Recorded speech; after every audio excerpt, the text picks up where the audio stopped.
الحمد لله نحمده ونستعينه ونستغفره ونؤمن به ونتوكل عليه ونعوذ بالله من شرور أنفسنا ومن سيئات أعمالنا من يهده الله فلا مضل له ومن يضلله فلا هادي له ونشهد أن لا إله إلا الله ونشهد أن محمدا عبده ورسوله أما بعد فقد قال الله تبارك وتعالى في القرآن المجيد والفرقان الحميد أعوذ بالله من الشيطان الرجيم بسم الله الرحمن الرحيم كتب عليكم القتال وهو كره لكم وعسى أن تحبوا شيئا وهو شر لكم وعسى أن تكرهوا شيئا وهو خير لكم والله يعلم وأنتم لا تعلمون وقال النبي صلى الله عليه وسلم حمى ليلة كفارة سنة أو كما قال النبي صلى الله عليه وسلم اللهم صل على سيدنا محمد وعلى آل سيدنا محمد وبارك وسلم اللهم صل على سيدنا محمد وعلى آل سيدنا محمد وبارك وسلم اللهم صل على سيدنا محمد وعلى آل سيدنا محمد وبارك وسلم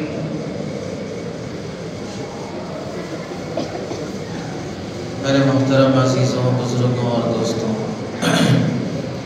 قرآن مجید کی ایک آیت اور ایک حدیث آپ حضرات کے سامنے پڑھی گئی ہے۔ آیت کا تعلق تو بہت عام ہے، بہت سے معانی اور مطالب کو مشتمل ہے۔ حدیث پاک جو پڑھی گئی ہے وہ انسان کی زندگی میں پیش آنے والی بیماریوں سے متعلق ہے، اور آج کا عنوان ہے بیماری کی فضیلت اور بیماری کے حالت میں بیمار کے لیے کیا آداب ہیں، اور مسلمانوں کے بیماروں کے ساتھ پیش آنے کے کیا آداب ہیں۔ صحت انسان کی بہت بڑی نعمت ہے، اور صحت کا مستقل عنوان ہے الگ،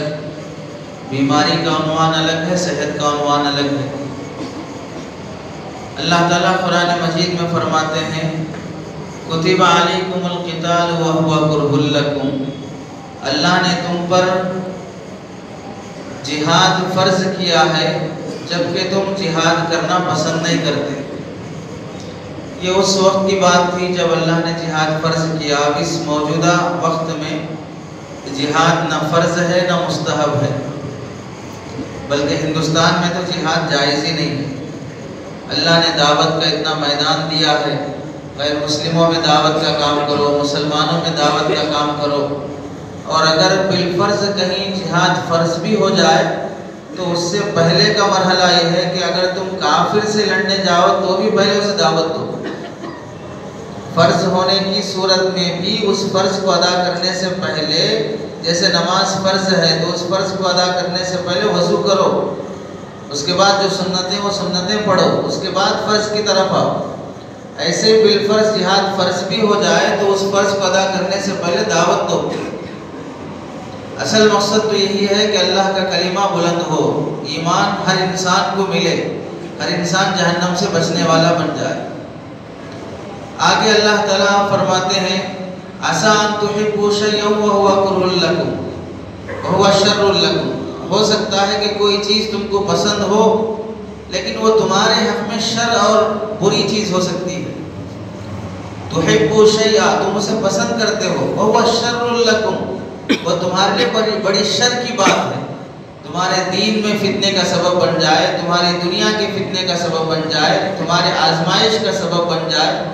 ایسا ہو سکتا ہے کہ بہت سی چیزیں تمہاری پسند کی ہوں لیکن تمہارے لیے اس میں کوئی بھلائی نہ ہو۔ جیسے بچہ چاکلیٹ کھانا پسند کرے گا، آئس کریم کھانا پسند کرے گا، وہ چیزیں جو اس کی صحت کو نقصان دہ ہوتی ہیں کرکرے کھانا ہے، اسے جو چیزیں پلاسٹک کی بنی ہوئی دکانوں پہ مل رہی ہیں، ہر طرح کی چیزیں کھانا پسند کرتے ہیں، جن سے اکثر و بیشتر آج کینسر کا جو مرض ہے یہ انہی پیکٹوں سے بنی ہوئی چیزوں سے پھیل رہا ہے۔ اپنے بچوں کو دکانوں پر ملنے والی وہ چیزیں جو فلاں کمپنی کی یہ وہ چیزیں دی جاتی ہیں، اس میں ملاوٹ زیادہ، کیمیکل زیادہ، جس کی وجہ سے بچوں کو بھوک نہیں لگتی، بچے کھانا نہیں کھاتے، باہر کی چیزیں زیادہ کھاتے ہیں، اور پھر اس کے بعد ماں باپ کو شکایت رہتی ہے ہمارے بچے کچھ بھی نہیں کھاتے۔ اب جیسے سمجھنے کے لیے بڑے لوگوں میں ایک عادت ہے کہ اگر وہ کھانے سے پہلے چائے پئیں گے تو کیا بولتے ہیں؟ چائے پیے تو پھر کھانا کہاں کھائیں گے؟ تو جیسے بڑوں کی یہ بیماری ہے اور یہ سمجھتے ہیں کہ چائے پی لینے کے بعد بھوک مر جاتی ہے اور بھوک نہیں لگتی، ویسے چھوٹے بچوں کو یہ چاکلیٹ، بسکٹ اور یہ کرکرے اور فلاں چیزیں کھلاتے رہیں گے تو ان کی بھی بھوک مر جاتی ہے۔ تو بہت سی چیزیں بچوں کو پسند ہیں لیکن ان کے حق میں وہ خیر کی بات نہیں ہے، ان کے لیے نقصان کی بات ہے۔ ایسے ہی بڑوں کے حق میں بھی بہت سی چیزیں ایسی ہوتی ہیں کہ جسے وہ چاہتے اور پسند کرتے ہیں لیکن اس میں ان کے لیے خیر اور بھلائی نہیں ہے۔ وَعَسَىٰ أَن تَكْرَهُوا شَيْئًا وَهُوَ خَيْرٌ لَكُمْ، اور ایسا بھی ہو سکتا ہے کہ بہت سی چیزیں تم پسند نہیں کرتے ہو لیکن ان ناپسندیدہ چیزوں میں تمہارے لیے اللہ نے بہت بھلائی رکھی ہے، بہت خیر کا سبب رکھا ہے۔ تو اس واسطے اللہ تعالیٰ فرماتے ہیں وَاللَّهُ يَعْلَمُ وَأَنْتُمْ لَا تَعْلَمُونَ، تمہارے بارے میں کیا اچھا ہے کیا برا ہے یہ تم نہیں جانتے، یہ اللہ بہتر جانتے ہیں، یہ اللہ تعالیٰ بہتر جانتے ہیں۔ ایسے ہی انسان کی زندگی میں صحت یہ بہت بڑی نعمت ہے اور بیماری بھی اللہ تعالیٰ ہی کی ایک نعمت ہے، دونوں اللہ ہی کی نعمت ہے۔ البتہ اللہ کے نبی صلی اللہ علیہ وسلم نے بیماری کی نعمت پر صحت کی نعمت کو ترجیح دی ہے، اس واسطے حکم دیا گیا کہ اللہ سے صحت مانگو، عافیت مانگو، تندرستی مانگو، اور کام بھی ویسے ہی کرو جو عافیت اور تندرستی والے ہوں۔ اس کے لیے اللہ کے نبی نے فرمایا کھڑے ہو کے پانی مت پیو، بیمار ہو جاؤ گے، کھانا کھاتے ہی مت سو، بیمار ہو جاؤ گے، زیادہ مت کھاؤ، بیمار ہو جاؤ گے، فلاں چیز استعمال مت کرو، بیمار ہو جاؤ گے۔ مستقل سرکار دو عالم صلی اللہ علیہ وسلم کی طب نبوی ایک کتاب ہے۔ حضور پاک صلی اللہ علیہ وسلم کی زندگی میں اللہ کے نبی نے جو ارشادات بیان فرمائے ہیں اور انسان کی صحت سے متعلق ہیں، فلاں چیز کھانے سے کیا فائدہ، فلاں وقت کھانے سے کیا فائدہ، فلاں سے بچنے سے کیا فائدہ، ان سب چیزوں کو جمع کر کے علماء نے کتاب لکھی طب نبوی کے نام سے۔ تو اللہ کے نبی صلی اللہ علیہ وسلم جہاں اپنی امت کو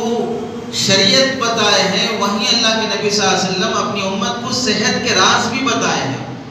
آدمی صحت مند رہنے کے لیے کیا کرے، چونکہ شریعت پر چلنے کے لیے اسے صحت ضروری ہے۔ بیمار آدمی سے شریعت پہ کیسے کتنا چلے گا؟ کمزور ہے تو کتنا کما پائے گا،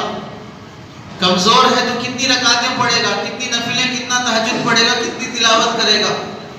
آدمی میں صحت ہے، طاقت ہے، اسی لیے بعض علماء سے متعلق لکھا ہے کہ وہ خوب کھاتے تھے، علماء ہیں لیکن خوب کھانے، وجہ کیا ہے؟ کھانے سے انہیں صحت ملے اور وہ چیزیں کھانے جو طاقت کی ہیں،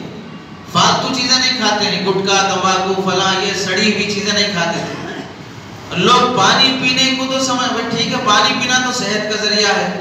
پانی پینے میں آدمی کے لیے صحت ہے،